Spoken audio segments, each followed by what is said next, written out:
Hello and welcome to the agenda on Politics Social. I am Graham Hughes and I am joined by Phil Moorhouse of A Different Bias. How you doing, Phil? You all right? I'm all right, thank you. Yeah, Yes. yeah, it's all good. It's all good. Yeah. Paul Ewan says, Graham, push the button, mate. Okay, I'm pushing. I pushed it. So if you would like to join our friends in the chat here, we've got Sonny Shaw there, we've got Matthew G, we've got Peter Kershaw, Lee Corn, and others. If you would like to join them in the chat, all you need to do is press the subscribe button and wait for about 30 seconds, and then you can say what you like. Unless it's horrible, and then we'll get rid of you. So don't be mean. As you mentioned Billy there, he's just said he's got a hangover, and Dave has expressed his sympathies. I have no sympathies. If you have a hangover, you've been drinking. Yes. But ice cream solves it in the days when I was stupid enough to get hangovers.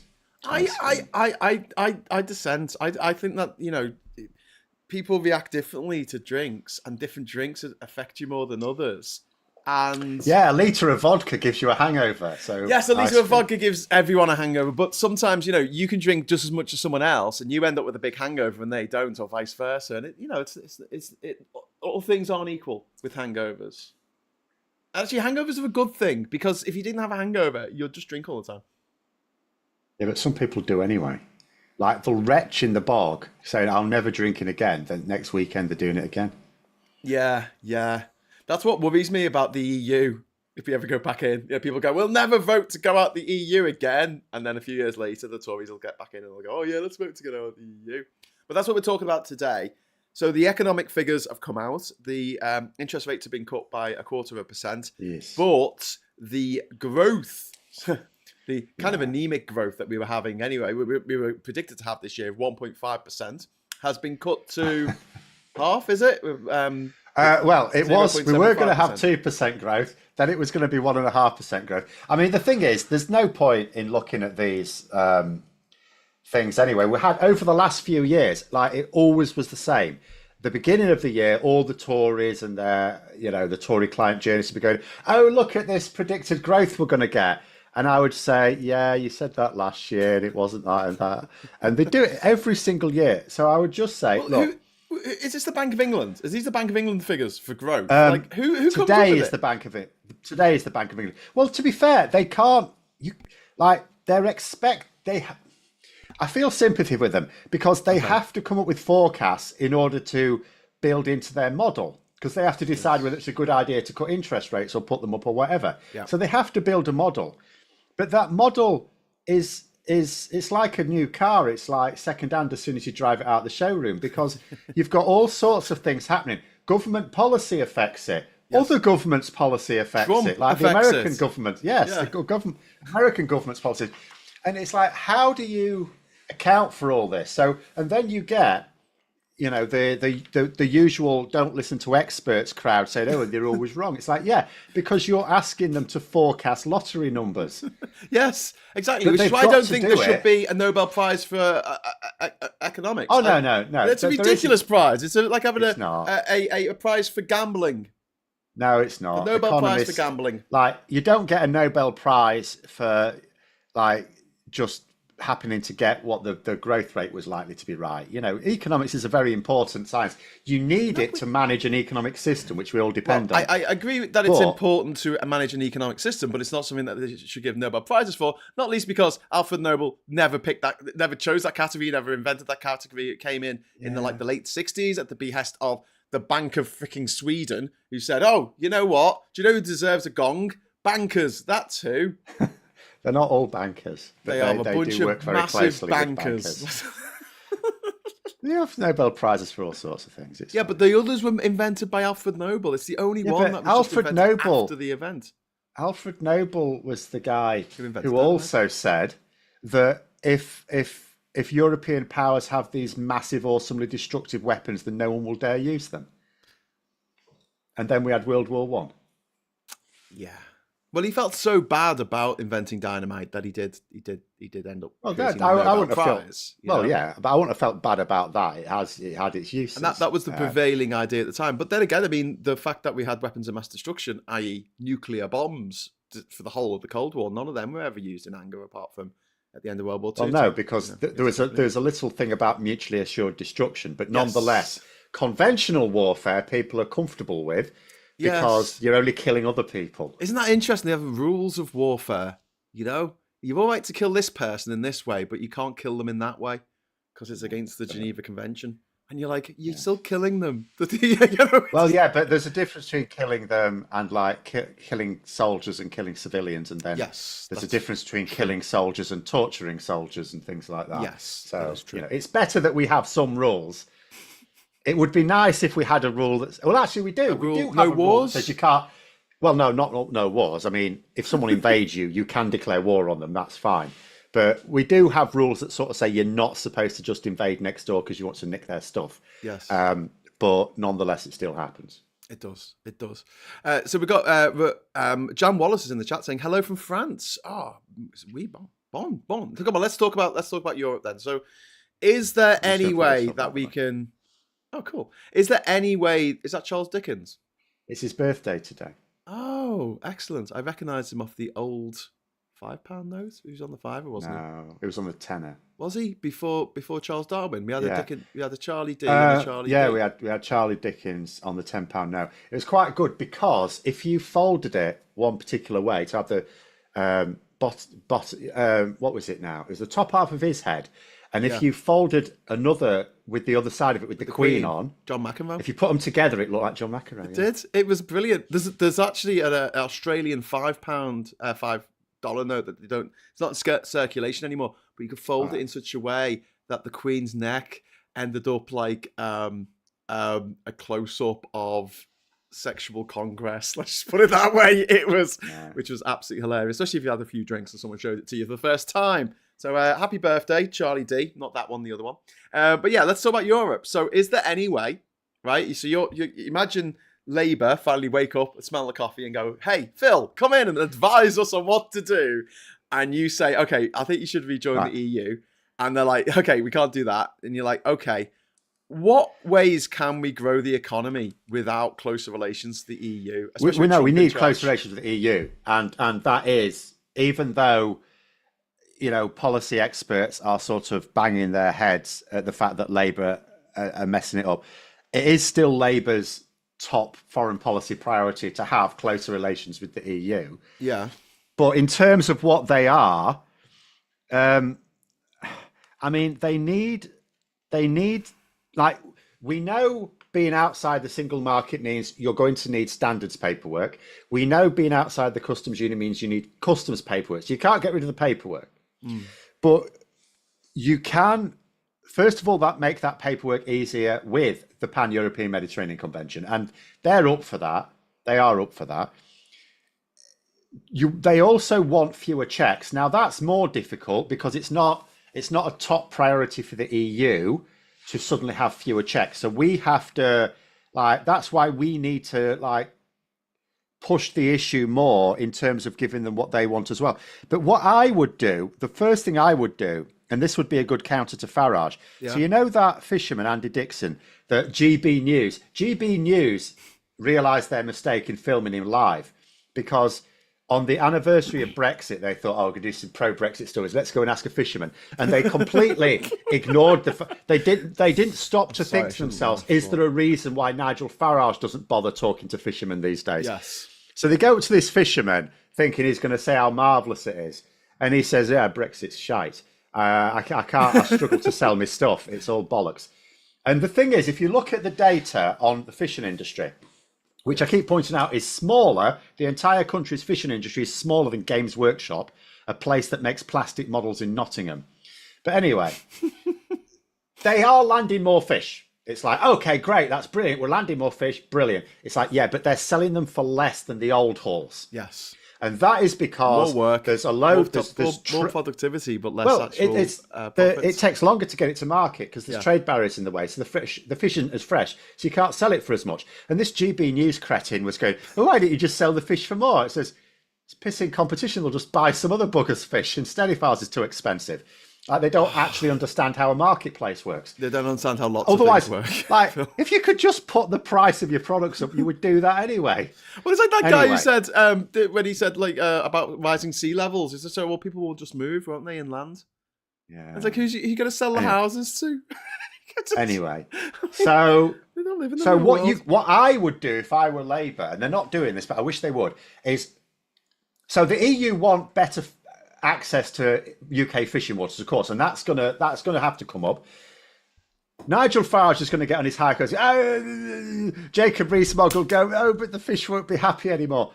And what Labour should be doing is actually working with the fishing industry and saying, right, you've got a problem. You're catching more fish, but you're selling it for less. Yeah. Wouldn't it be better if you could catch less fish, less work, but sell it for more? To which they'll go, yeah, of course. So then say, right, and this is what they need to do with the EU. Say to the EU, we can give you better access to fishing waters. If we can get our fishing industry on board, what gets the fishing industry on board? Lower trade barriers, make it easier to sell. Now, obviously, that has to be within the context of being outside the single market, but that'd be a big sell to the fishing industry and the EU. I would tie those two things up. And that way, when Nigel Farage tries going to Grimsby or something to try and get some fishermen irate, if Labour have already gotten to them and said, look, no, this is what we're going to do, it's going to help you, they'll tell him to sling his hook, which actually I just realised is a fishing pun. Hey, I like what you did. But, that's what they'll do. And that's what they should do. It's things like that. Tie it to things that they want. So what do the EU want? They want, and they really powerfully want, better access for French fishermen in particular to British waters. Yeah. Right. Well, what do we want? We want lower trade barriers. To make these two things work together. Instead of they're too like hesitant on everything. This is the problem that people like David Henniger complain about. It's like Labour have this attitude. They want much closer relations. Yes, they've got these red lines, but there are things you can do. But it's like they don't want to commit to anything. Even the Pan-European Mediterranean Convention. I know that Labour have been wanting to do that for ages. And yet, even when they're asked about it, instead of just saying, oh, yeah, brilliant, yeah, we're well up for this. Yeah, this is going to be an amazing way to reduce trade barriers. They're like, the best they come up with is, yeah, we're not opposed to it. It's an interesting idea. What do you mean, an interesting idea? You've been talking about it for ages, you idiots.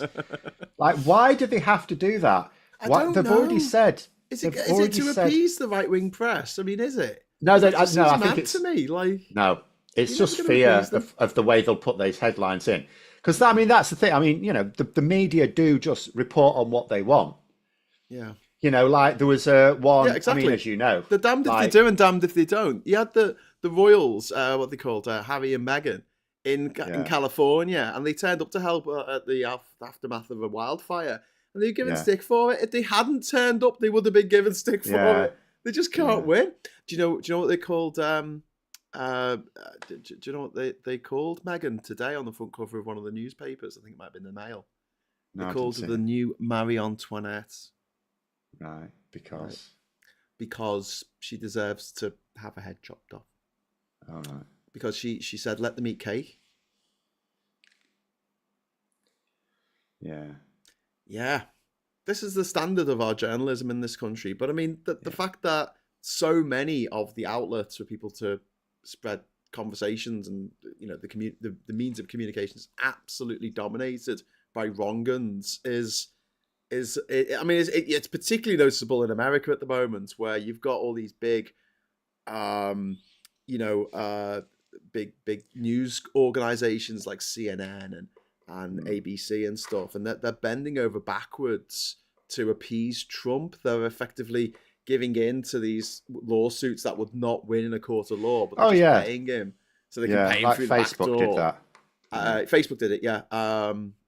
Because they banned him off their platform, which is perfectly a legal thing to do after he mounted that insurrection against their parliament building.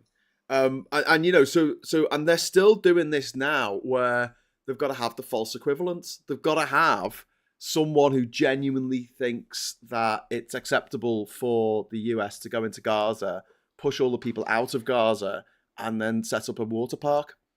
And they have to have some argument for that in all seriousness.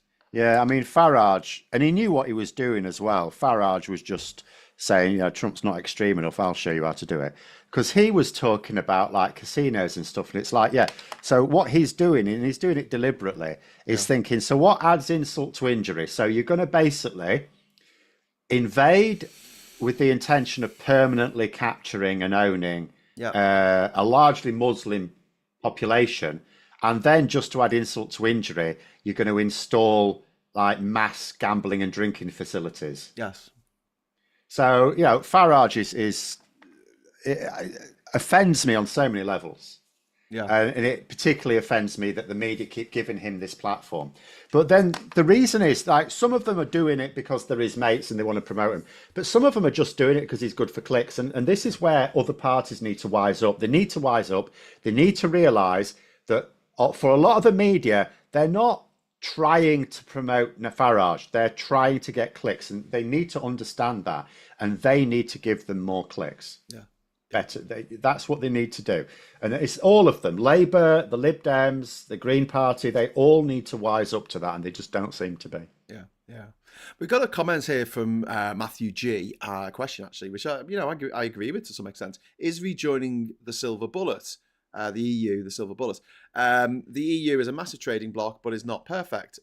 It's had stagnant economic growth and the rise of the far right. Well, as far as the economic growth is concerned, as a bloc, because look, the economies of Germany and France, really big economies, have been sluggish. That brings down the overall. But actually, there are countries in Europe that are in the EU that have been doing really, really well over the last few years. Ireland, in particular, who's seen their GDP per capita double since 2008, whereas in the UK it's actually reduced by 10% compared with what it was in 2008. So, I mean, I don't think it's a silver bullet. I don't think it's a save all, but there is no alternative, is there? I mean, is there another massive trading bloc that we can be part of that's nearby? No, and there's no way to boost trade significantly. It's really this simple. People throw around this figure about 40 billion if we hadn't left the EU. That is just for the treasury. The actual cost to our GDP is about £100 billion a year. Yeah, yeah. So, but you think about what Rachel Reeves could have done with that extra 40 billion. First of all, some of the more unpopular policies wouldn't have had to be implemented. And we would have had more spending. We wouldn't be talking about, or if we were talking about spending cuts because the economy was looking a bit ropier, it would have been spending cuts on much more spending plans than had already been announced. Yeah. £40 billion would be a lot of money. And and there's nothing else that can replace that. There's nothing we can do that can replace that. Do you feel like this is all tinkering around the edges? I mean, what the Tories were doing with but at the same time, they have to, Trans-Pacific deal and stuff like that was just mental. Like, it was 0.08% of the GDP over 50 years or something. The CPTPP. Yeah, and that's the optimistic outlook. It's believed that was it's probably not as much as that. You know how much we're going to get from that is less than your average Marvel movie takes at the box office. One movie. Yeah. But it's and that's and that it might not bring us anything, and it's still being held up a little bit as well. That I don't even are we actually even members? I can never keep, because there's always get this news. Oh yeah, we've passed this bit and we've passed this bit. I don't actually know even if we're even members anymore or not. But either way, it's not. It's worth It's like you might as well have it as not. It's still considered net positive, but it's not net positive compared with being in the EU. Yeah, yeah. But at the same time, it's easy to leave that. We just write a letter, 6 months later, we're gone. Because it's so weak, because it's such a weak alliance. Yeah. It's easy to leave. It's easy, damn sight easy to leave than it is to join. Yeah, yeah.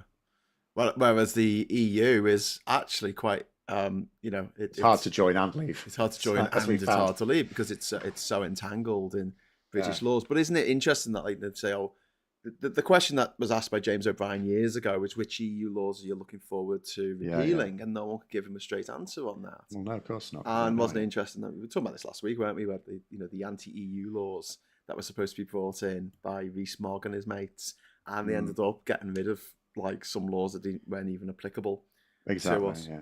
But the 40 billion a year, I think that's a 40 billion as a cumulative figure as well. That's just for the city of London. In terms of just how much of the impact that Brexit has had, it's huge, and it's because, like you say, it just adds an extra layer of bureaucracy and expense and cost to everything that we trade. unnecessarily, absolutely unnecessarily. It's not like we have higher standards and regulations than the EU No. now. And we're like, well, we're not taking any of that low quality EU shit. Like the EU is the gold standard for the world. The EU CE mark is on all of your electronic products. If you buy an electronic product in Argentina that's made in China, it'll have a CE mark on it. Yeah. They don't have a separate production line for, countries that don't care about safety of the, electronic goods. But yeah, and J. Seelan says, it shows in the quality of road surfaces in Ireland versus us. Oh yeah, we don't really go in for road surfaces these days. Do you know what? When the last time I drove to Scunthorpe, a week, it was last week, I think it was, the section of road, this is of a motorway. Yeah. And the surface in the middle lane is just non-existent. It's just been massive potholes. It took out a lorry. I saw it take out a lorry, which went over to this on this. It fortunately, so dangerous. That is so dangerous. It's the surface of the road has just been ripped up by. I assume it's a combination of a lot of the works that's been going on there, and then the winter. So the surface have already been degraded a bit, and then the winter, and also the weight of vehicles. Like you have lorries going. Oh yeah, it's a major trade route. Yeah, there's loads of ports around here, so you've got lorries up and down there all the time. It's the frustrating thing about them ripping up all the railways in the 1960s is that roads need so much more maintenance. A mile of road, especially if it's a highway. I mean, you're talking orders of magnitude more cost to maintain that mile than it is if it was a railway. We keep putting down crap surfaces as well that are short term, presumably because they're cheaper. I mean, there is a section of road I used to travel quite a lot when I lived in Grimsby. So when the M180 turns into the A180 into Grimsby, it's just concrete. So it sounds horrendous. You see people stopped at the side of the road and you think to yourself, they probably don't have a problem. They just think they do. Just think they've got a flat tire because it's like because it's a horrible sound. It makes a terrible sound. And if you've never driven on a concrete road, you'll think there's something wrong with your car. So the number of people you'll see at the side of the road, and half the time you'll think to yourself, they're probably just stopped over because they're not used to this road. Yeah. But then the Tories decided to bring in smart motorways, which weren't very smart. And then they took them away again. The M62, outside Leeds, where they did away with the hard shoulder. And people fucking died. People died as a direct result of there not being an emergency place to put your freaking car while other cars and trucks are flying past at 60, 70 miles an hour. Just who came up? And the thing is... Well, they came up with it because they thought to themselves, we need more capacity. We're not very good at building infrastructure, so why don't we just let them use what is effectively the safety lane? Yes. The lane that you're supposed to park in when your engine's blown up. Yeah. Or if your steering locks or your brakes go or whatever it is, that's where you go to. You go to the left. Cars are made so if you fall asleep at the wheel, they'll in the UK to go to the left. In other countries they go to the right, depending on what the near side lane is. But I mean, it's inconceivable that someone actually sat down and had a conversation about it, and they went, "Yeah, this is the best solution to the problem that we have of traffic." Not giving people the alternative, making that's because they can't. That's why Labour are going so much. In fact, the phrase was it Starmer that used it? Someone used it. I think it might have been Starmer who tried to echo Trump, but instead of drill baby drill, it was build baby build. Yeah, I think someone may have been paraphrasing. I'm not sure it's the sort of thing he would say. But it's but that's what they're having to do. And they're having to do it at such a rate that they are. We're talking about deregulation, which is not, in some regulations you go, okay, the idea of blocking a building because it's not beautiful, sure, but some of it, we are in 10 or 15 years' time going to look back and go, well, that's, we're going to find problems with it. Yeah. But they've just found themselves in this position where they've got to build very rapidly to win the next election. Yeah. And the Tories haven't left them any capacity because they just weren't building. Yeah. You're talking about a country that just wasn't building, that suddenly has to build not only loads more housing, but a completely different, energy system. We need a massively different approach to energy. which is why he's now going for the small nuclear reactors. Can we talk about that? Because that's a bit odd. But before we do, can I just mention number 3? You'll agree with this, but I venomously disagree with it. Number 3 is saying we should travel less. No, we shouldn't. You can't have social mobility without physical mobility. No, you can't. I mean, this is why actually I don't oppose the third runway at Heathrow. If we need more capacity, it is an economic boost. For example, between Manchester and your hometown, do you know what's happened? Yeah, a car has fallen onto the track. Yeah, don't worry, there's 3 train lines that go from Liverpool to Manchester. Yeah, but the northern one nonetheless, that one is not got in trains today. So that will have an economic cost. Yes. Because that's a load of people who can't get to work or whatever they were going to spend money or earn money. At least it's a Friday. At least it's a Friday. They were only going into work to have a drink anyway. Sorry, just before we go on that point, before I get into more trouble, thank you very much to Paul Ewan for the first super chat of the show. Have a sanity drink, gents, be it tea or Ribena. In this world, we all need one. So I'm going to have a sip of that. I don't like either. You don't like Ribena? I thought you did. I thought you liked hot Ribena when you're ill. No, that's Vimto. Hot Vimto when you're ill. Okay. Is Vimto fizzy? Vimto. Is that a bit weird when it's hot? You can get fizzy Vimto, but no, I mean still like the still. Tastes a bit like Ribena to me, but I'm no expert. But not to me. I am aware that it probably also has blackcurrants in, but the other things mask it. Yes. I don't like blackcurrant. It's actually quite funny. My first date with my now wife. So she asked me what she wanted to get. We were at a cafe. She asked what drink I wanted. And I said, anything but blackcurrant. Yeah. Like literally anything but blackcurrant. What did she come back with? Blackcurrant. She got you Ribena? Blackcurrant. Well, she got me blackcurrant. You're getting divorced already? Jesus, that no, didn't take long. I just drank. I just didn't say anything. I didn't say anything. I drank. Just stare at her menacingly while you drank it. No, that's not a good impression on a first date, I find. So I just drank it, and it's not like it was sprout juice or anything. So I just sucked it up and drank it, but I don't enjoy drinking it. You know, did you get into Vimto when you were at Manchester? Because they have a statue of a Vimto bottle in the Manchester. I've not seen that though. Yeah, it's outside you. Never seen that. They've got Archimedes jumping out the bath, and they've got a Vimto bottle. But no, I've liked Vimto for a lot of years. The problem was, see, when I was growing up, all my mum would get was like orange juice. So I can't drink orange juice anymore because it's just, I had it as a kid all the time. And it was because I can't drink tea or coffee. My sister could mix it up with tea and coffee and stuff like that, but I didn't like them. So all I ever had for like years and years, every drink was orange juice. Every now and then, of course, you have a fizzy drink, but just my day to day was just orange juice, and I'm just sick of it.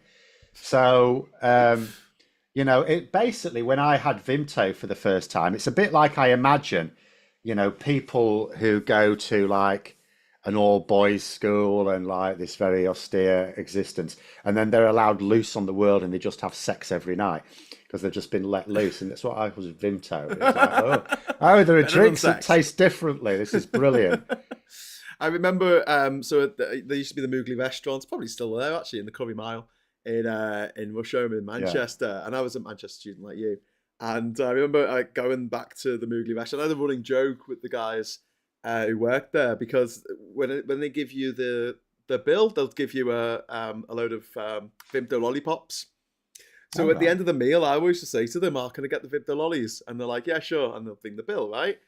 And I didn't know, but my then girlfriend, who's Australian, thought I was actually talking like Punjabi or something, and I was actually asking in their language. So when we were in Australia, we were in an Indian restaurant, and she looked up and she goes, can we get the Vimto lollies? And the waitress is like, what? Anyway, true story. Fun times.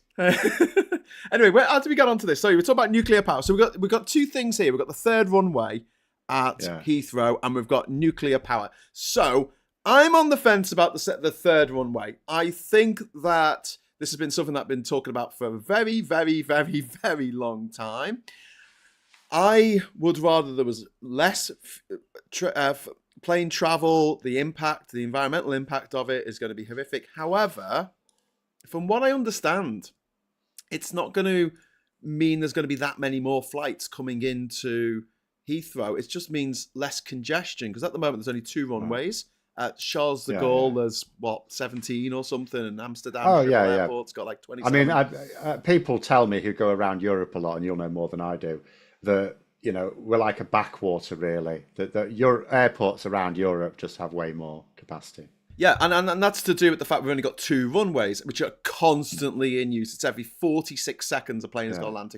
And there's no leeway. There's no slack. Do you know what I mean? If there's a problem with the plane on the runway, that's it. All the flights coming in that day are all going to be delayed, taking off. And apparently, there's a lot of problems with planes flying around in circles, waiting to be able to land in Heathrow, waiting to get a slot because there's only 2 runways. But I've got to ask the question that I think someone asked on Question Time, and I thought it was a bloody good question.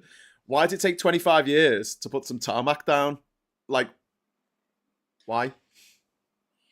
Because we haven't got a building mentality in this country.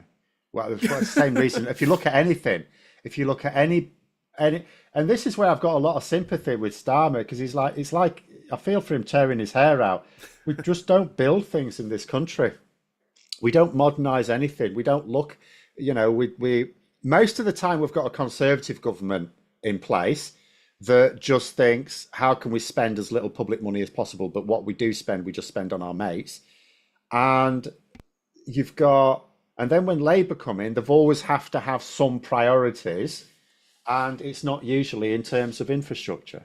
I mean, it might be of some things like, the last one, they improved the NHS and they improved schools and stuff like that. But it doesn't really, as you've said before, I mean, transport wasn't like top of their list or anything like that. Which is why we're still waiting for a decent rail. We don't have decent railway in this country. I met with. We don't have decent roads. We don't have decent anything. I met with. I think she was the last Secretary of State for Transport before in the Blair Brown administration, and Brown government. Sorry, I keep saying administration. That's an American term. The Brown government. And I put it to her about the fact that they didn't do enough on public transport, and she conceded it. She said, "Yeah, you're absolutely right. We really didn't. I think of all the things that we could have done better in our term of office. That was definitely one of them. And I just think about how different things could be right now. We're looking at someone mentioned Spain as doing, I think, One Angry Pagan. I think it was. When they're saying some countries in the EU are doing really well at the moment, Spain is one of them. And they have just put in, over the last 20 years, the most amazing high-speed rail network, like in the continent, basically. I mean, you could argue that France has had a high-speed rail network that's been pretty good for a long time, but the Spanish one's even more comprehensive and it's more modern as well. And it's just, it's phenomenal. It is absolutely phenomenal now. And the trains are so nice, Phil. Like, it's one of the most, go fly to Spain on a plane, get the train. But I'm actually going down to Spain with the family in the summer. You're going to take the train to Spain because you can do that now. You can go all the way from Paris all the way to Barcelona, which you. Well, you could anyway. When I was a kid, I actually went by train to Spain. Yeah, but they had to change. I've been talking about this on one of the shows the other day. You had to change trains because it was a different gauge. It was the Iberian gauge. But nonetheless, we went on to holiday to Spain and we went by train. Yeah, it's so nice. It's so much nicer than flying. I honestly can't. I hate flying. I absolutely hate flying. I hate Manchester Airport more than anywhere else in the world. Frank, thank you very much for the super chat. I once spent 45 minutes flying in circles around Heathrow after a 13-hour flight from Japan. Exactly. That's the situation at the moment because there's only 2 runways. But again, is Labour falling for lobbying from big oil and big aviation and big bastards and stuff? If you need more capacity, build more capacity. I don't see the problem. If you why would you artificially restrict travel into and out of the country? No, I don't understand that. There are certain things. It's like, yes, there's an environmental cost to it. I was going to mention the environmental cost, right? So I understand that economic argument, definitely. But when it comes to the environment and its impact, do you think Labour has been slightly swayed by bullshit about, clean aviation fuel, which doesn't exist?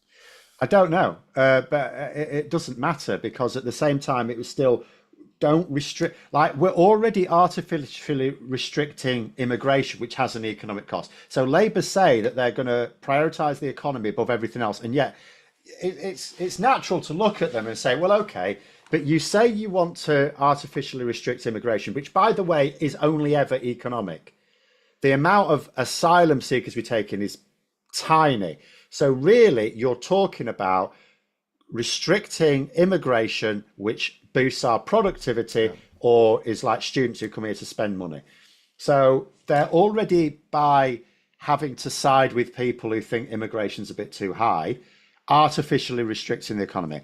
They've got these red lines on Brexit, which again, I say that's political reality in terms of key votes at the moment, but it's nonetheless, that is another example of artificially constricting what is already an anemic economy. Why would you do it on something that isn't a vote loser? Like, that would be madness to me. So we should accept that. We should accept that if there's an economic case for a third runway, have a third runway. And also, I mean, how much extra of an environmental hit is it really if you have if you've got someone circling for 45 minutes? That is unnecessary aviation fuel being spent.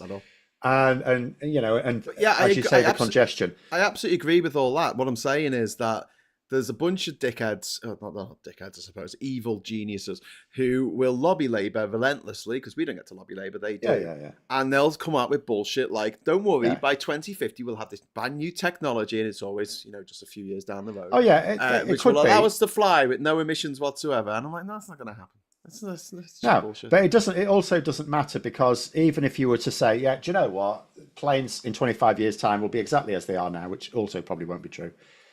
It doesn't matter, because you don't want to restrict people's ability to come into and out of the country if you've got a knackered economy, or even if you've got a good one. Why would you do that? It's the same with blast furnaces. They chuck out loads of carbon.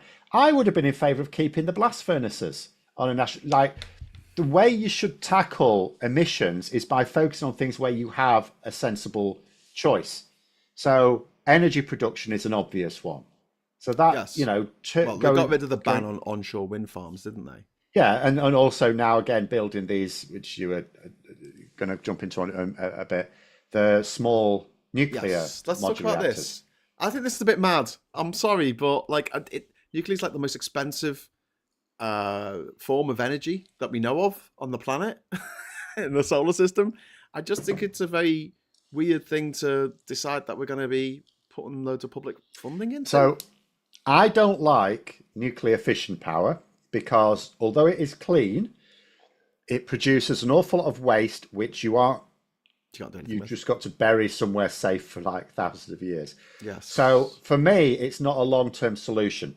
However, if you need something to sort of say, you need locally sourced energy, and it needs to be able to kick out a lot of energy very reliably, then it's the sort of thing I can accept for another couple of generations, nuclear fission power. Yeah. It's just not something we can be using in the long-term future. But at the same time, if we don't do something to cut emissions, there is no long-term future. And nuclear fission, it's like, as long as you don't try and get rid of the waste by sending it into space on a rocket, because that goes wrong if the rocket explodes. Don't use Musk's rocket, for God's sake. But as long as you just bury it, like, if something goes wrong, you damage that part of the world where you buried it incorrectly. Yes. But you can bury it properly.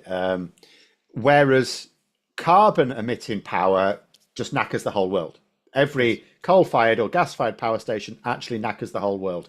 So I look at it like that. Any problems you have with it, which don't have to exist, but they are expensive to manage, as you say. But nonetheless, those problems are contained locally, or wherever you transport, between where you produce the waste and where you store it, which can sometimes be different countries. But those are the only places where anything can go wrong. So environmentally, it's much better to use nuclear fission than fossil fuel. I would rather we did something else, but if that's not an option, but why isn't it an option? I mean, this is the thing that was obviously at the end of the day, both Labour and the Conservatives have claimed to be pro-nuclear, yet neither Labour nor the Conservatives have built nuclear power. I mean, there was that famous thing when Tony Blair was just at the end of being Prime Minister, where he famously roasted David Cameron over his position on nuclear, because Tony Blair was saying, I'm in favour of nuclear. I'm absolutely in favour of it. Didn't build any, though, did he? And David Cameron there, who was, 1 foot out, 1 foot in, he didn't. Neither did anyone. None of the so the last Labour government didn't. The current Conservative government, the last Conservative government, sorry, didn't. And so they've both been hesitant about it, I suspect, because it is expensive. Yes. And you'd rather not because of the long-term thing part. But at the same time, if Labour are doing this now, when there's been that hesitancy, they must think this is the only way to boost the grid enough to decarbonise. But Billy Kershaw makes a really good point here. Who is going to guard the small modular reactors from attack? Like, you don't have to guard wind turbines. You don't have to guard solar panels. You might get a Liz Truss going past on the train and tutting loudly at them, but they're not a target of terrorist atrocities. Whereas you have a nuclear power plant, you've got to spend a lot on security, because every nutter who wants to cause as much carnage as possible is going to try and attack it, isn't he? But they're obviously deciding that the boost to the power is going to outweigh those costs, and if those costs are going to be borne by the private company that builds them anyway, then that's up to them. I just think it's mad. I think that we could be well better served for a lot less money. A combination of two things. One is more solar and more wind power, but also I do if they thought they could build it. So I think it must be, because I thought it was to do with having a base load. I thought that was the problem. The problem of storage and the problem of base load. So the second point I was going to make, which was made by the guy from Octopus on Question Time, I think the other week, and he said, once, there's only about 3 million electric cars on the road at the moment. There's not many in this country, but once that gets up to 30 million, you've got 30 million bloody big batteries sitting in everyone's driveway. And if they're all hooked up to the grid, you can take the power out as easily as you put it in. Yes, but again, you've got to think about the politics of this as well.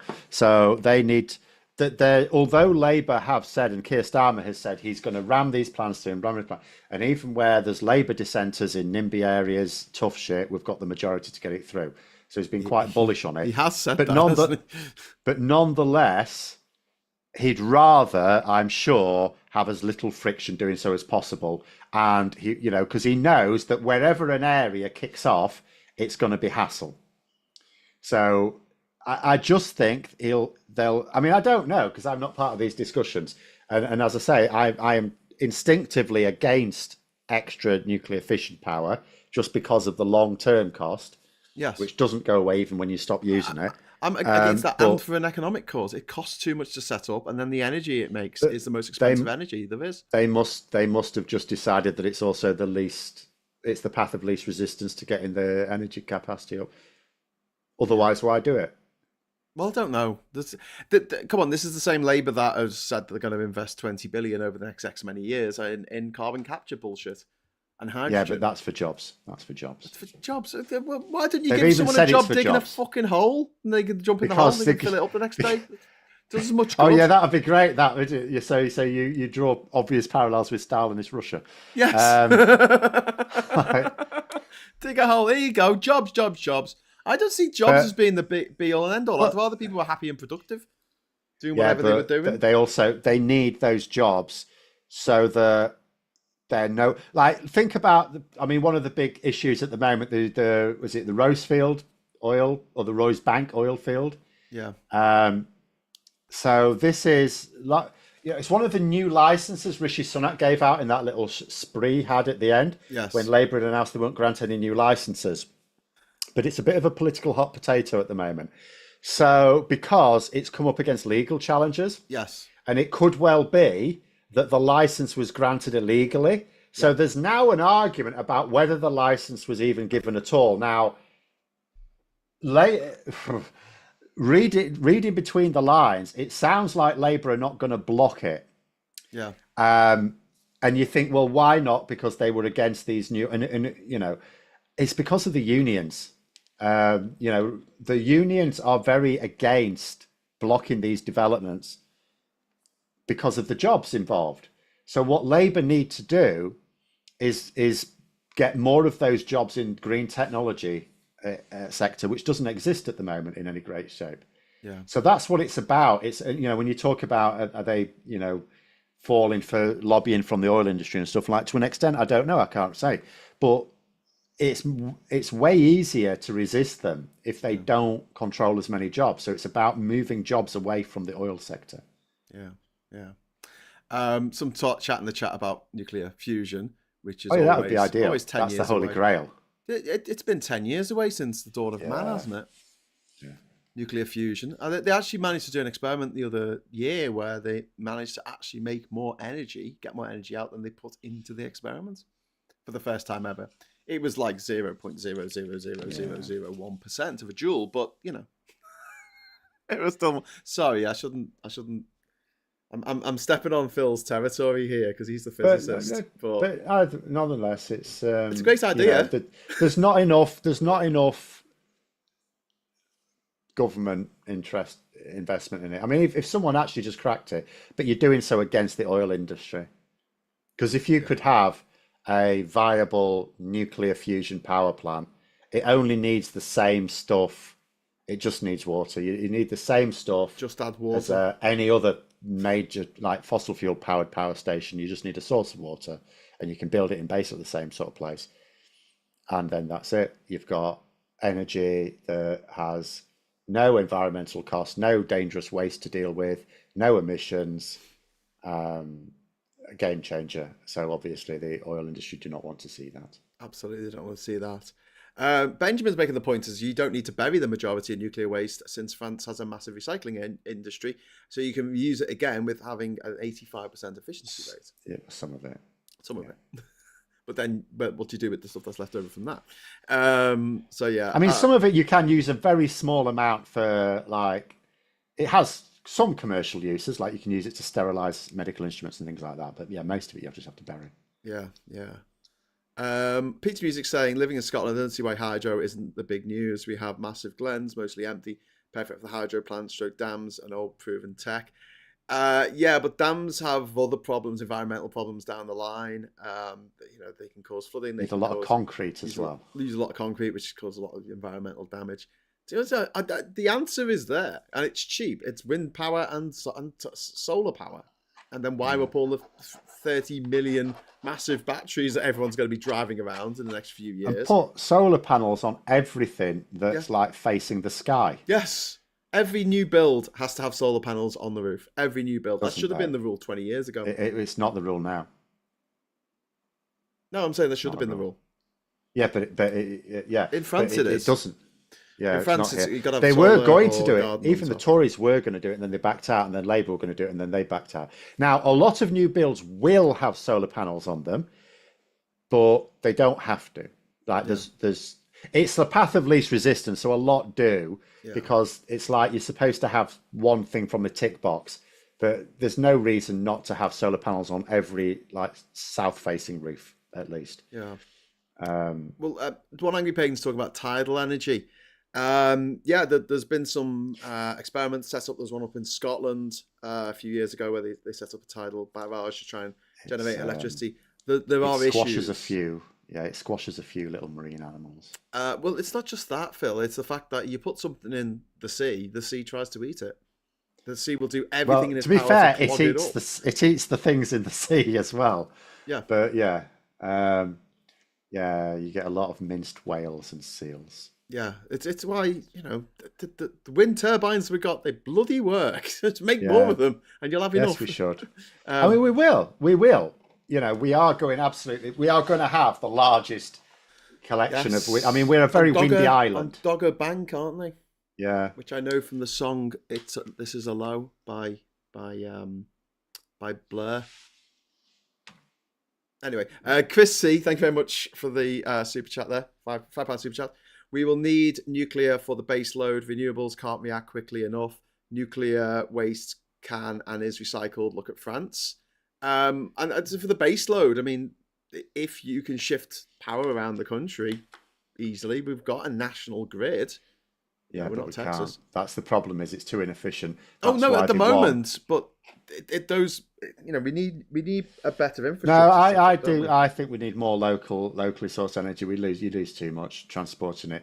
It was always an absolute madness having parts of the country that are consuming most of the energy but not producing any of it. It should be more local, and that's again going to like cause problem with the NIMBYs. It's like, oh no, we want the power, we just want to produce it. You northern monkeys can produce it for us. Or Scotland. Yeah, well, they're northern monkeys to them as well. Yeah, everyone's northern to them. So you know, it should be more locally produced. Yeah. And that's what you need. You can't build a bloody big power station there. So it's going to have small scale production, small scale community projects is what's needed. Yeah. Richie Gott's asking about a road made of solar panels. Yeah, I think that was just greenwashing. I can't see that as being a viable solution long term. What would be a better way is getting the cheap solar panels that we can get from China for about like £5 a bloody sheet. That's causing a problem at the moment. Over the supermarket car parks. You know, we're all outside. Yeah. Then we'll have a canopy so our car doesn't get the sun in the summer. It doesn't get wet in the winter. You just park under the canopy and there's solar panels on the canopy, and that powers the supermarket and everywhere else around. Yeah. Things like that. Although that is a bit of an issue at the moment. There's a mad situation going on in Labour at the moment because there's a group of MPs. Can't remember where this comes from. Maybe the Lib Dems, but it may be from someone in Labour, suggesting that we, by law, cannot buy solar panels from China if they're produced using Uyghur slave labour. And I don't know what's going on about it, but there was a bit of a suggestion in an article that the Labour leadership might not be keen on signing up to such a law. Yeah. Which would be absolutely mad, because then it would be like Starmer's joining with Corbyn in denying that the Uyghurs are even persecuted. But it's but yeah, so there is an issue there. Yeah. You just like with clothing, you don't want to be buying them just because they're cheap if it's made with slave labour. Yes, which is a problem with we China. do. Yeah, but we don't. We shouldn't. Right. But then that's your political hot potato, isn't it? Because you need these solar panels, and you need them very quickly, and you need them very cheaply. But at the same time, we shouldn't be using slave labour. Well, no, but we do get a lot of our oil from places like Libya, Nigeria, Algeria. Well, we're trying to avoid using so much oil as well, but we don't not swap got the one best slave human trade for another. rights record in those countries, I have to say. So, I mean, if we're going to make an example of one country, then surely. In fact, is there any oil-producing country that's got a good human rights record? Norway. We get most of our oil from Norway. Oh, that's true. Yeah, fair enough. Where they have, I think last year, they didn't sell a single internal combustion engine car. And all new cars sold in or bought in Norway last year were electric, I think. Was Norway one of those countries as well where the Tesla sales have absolutely collapsed? Probably. I mean, they buy a lot of electric cars. The second biggest country for Norway, they dropped 38%. Tesla sales dropped 38%. Well, that's nothing.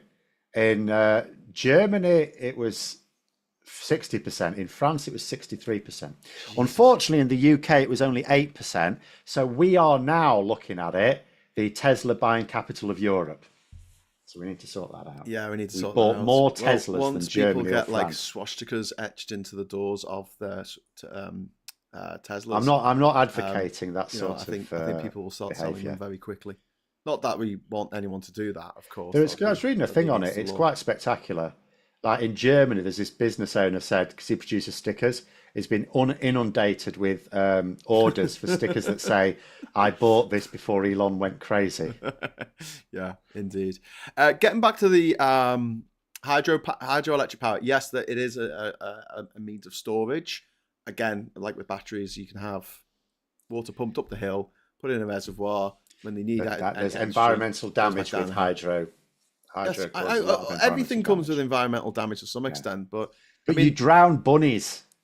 The best solution we have at the moment is wind power and solar panel power. They have the least effect on the local environment. They have the least effect on the global environment, and We can do it. But we need to put those power lines in. And now you've got Rafe Fiennes and others saying we don't want pylons going through our constituency. We want them to bury the fucking cables. Well, they which can is going come to up cost with the 10 money then. times the amount. Yeah, so that's fine. They can come up with the money. Yeah. Right, fine. Right, you fund it then. We'll do you a deal. Yeah. Here's the money that it costs to do it with pylons. You put in the rest to bury them and pay for the extra costs of maintenance when they're under pissing ground. Yes. And that's what we'll do. Yeah. The ongoing costs of maintenance, because yes. It's a bit because obvious if there's a problem with the power line if it's above your head, because you can see the power line's down. Well, but when it's we could see this because they were doing some work on a pylon near me. And what did they have? They just had a bloody big net underneath it. Yeah. But otherwise, you could still drive along the road while they were doing the work. Yes. Be a bit different if they were digging the bugger up. Yeah, exactly. Which would take years as well, absolute years, and use a lot of carbon fuels to do that, to do the digging. You know, it's not going to be one guy with a spade. It's pure NIMBYism. There's absolutely no sensible reason to bury them. You sometimes have to under the sea. We should bury them further because Russia keeps trying to snip them. But yes, which is another thing. Like, okay, we'll have them going along the coast under the sea, you know, cables. And it's like, again, well, first of all, the point I made about you put something in the sea tries to eat it. But also, Russians are going around mapping out our submarine cables. Yeah. And you know, like those cables, like they have to be on the Admiralty charts for ships. Like they have to know where those cables are, of course, because they can't put their anchor down in those areas because it might snag onto a cable and know electrocute everyone on the ship, or cause it'll cause a huge outage. Yeah, cause a massive outage. And so they know where they are. And it's just a case of making sure that these Russian submarines don't get into our waters and start causing trouble, like you say. But yeah, the issues here are manyfold. But I think there's a balance to be struck about blasting through the NIMBYism for the long-term good of the country. And I'm still a bit about the third runway. I'm not going to lie down in front of a bulldozer to stop it. And I appreciate that, you're pissed with the dick you've got.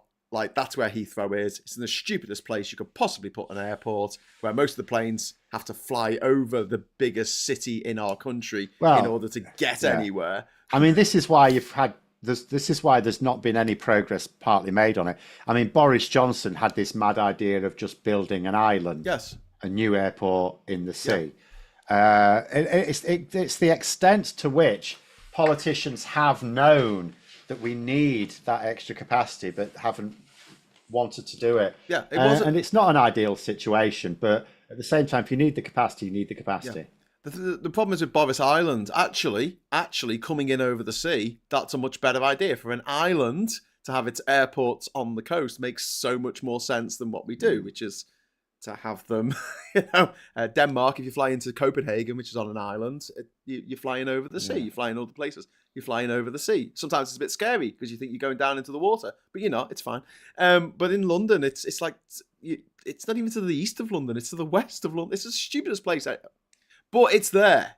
And to make another airport like a Boris Island or whatever would be more environmentally disastrous than building a third runway.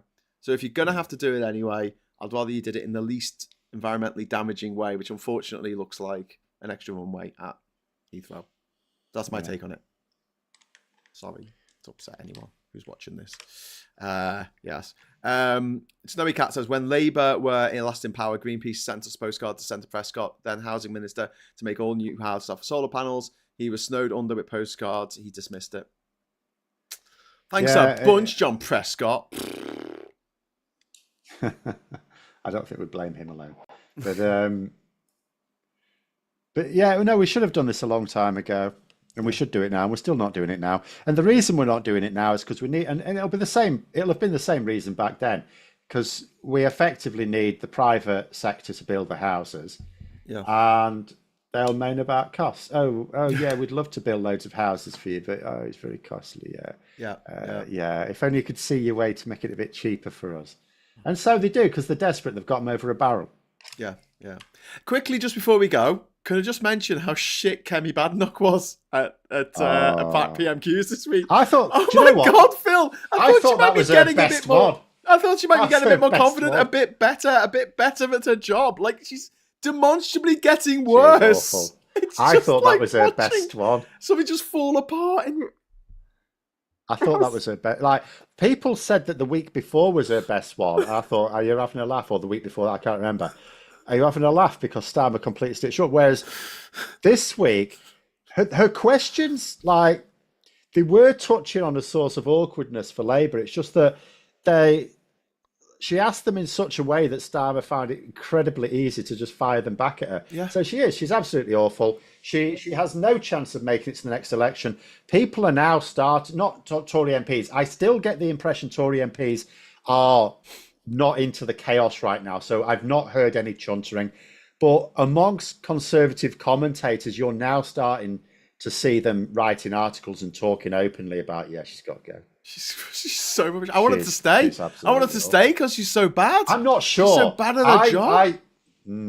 I'm not sure because it's too empowering for Reform UK. Because remember, Reform UK's share of the vote at the moment, share of the polling at the moment, which I keep saying is like, don't sweat it at the moment because it's that combination of the Tories are down and out.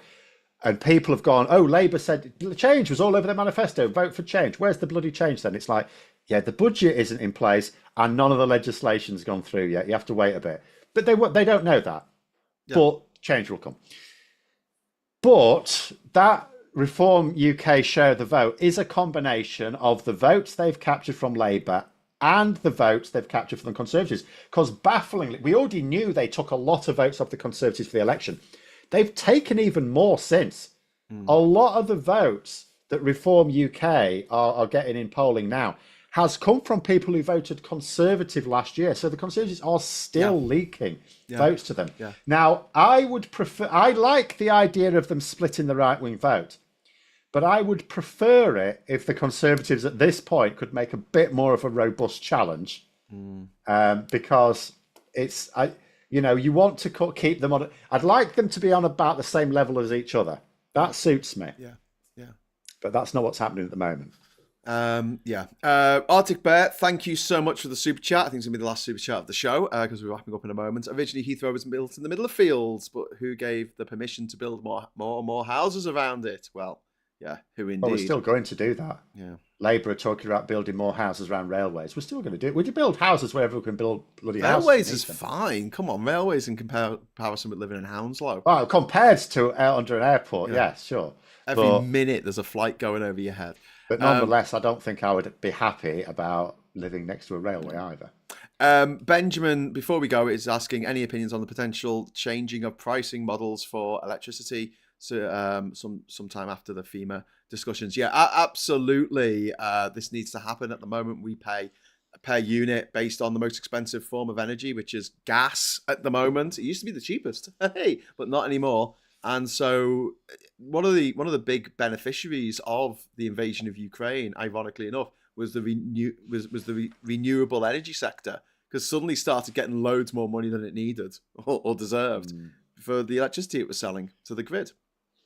Yeah, but then Sunak took that off, didn't it? So when we all said you should put a windfall tax on, we meant oil companies, and he put it on renewable energy companies. Yeah, what a gobshite. What a gobshite. Anyway, right, enough of this banter, enough of this nonsense. Are you around tonight, Phil? Or are you off doing, you got better things to do? I don't know what I'm doing tonight, but I don't know. We'll see. You might pop along.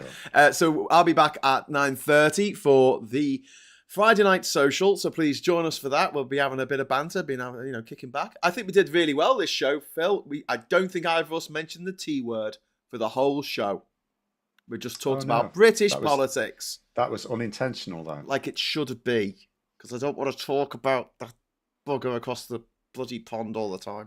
But well, it just depresses me. Don't have to. It depresses me. I know. I've made me bed to go on the internet and talk politics.